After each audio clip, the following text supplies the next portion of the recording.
کامران رازق خپل سیاسي قوت مظاهره کړې ده. کشین پاکستان تحریک انصاف چې کوم کینډیډیټ دی کامران رازق خټک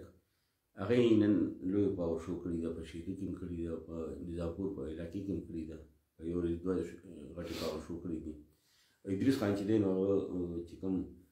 شهیدو کې کوم پاور شو شوي نو ډېر ګڼ تعداد کې هوم ګراوند و او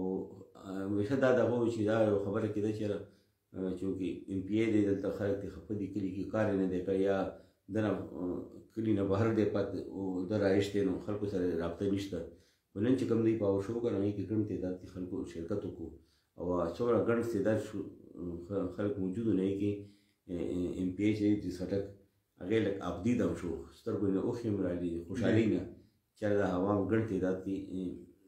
ما ته کوم رول مې دی هغه کامران رازق خټک هغه په کمپین کې موجود وي نو خلکو قسم شکریه ادا کړه چې ګڼ تعداد کې د پاور شو کې شهیدو خلکو خپل د کلیوال کوم دغه دی کینډیډیټ دی کامران رازق خټک په پاور شو کې د شرکت وکړو. نو شهیدو کې هم دا دغه دی چې چونکې هوم ګراوند دی د ادریس خټک ایم پی ای دی او رول وزرو کامران رازق خټک دا دغه دی چې تحریک انصاف کوشش دی چې شهیدو علاقې نه هوم ګراوند نه ښه لیډ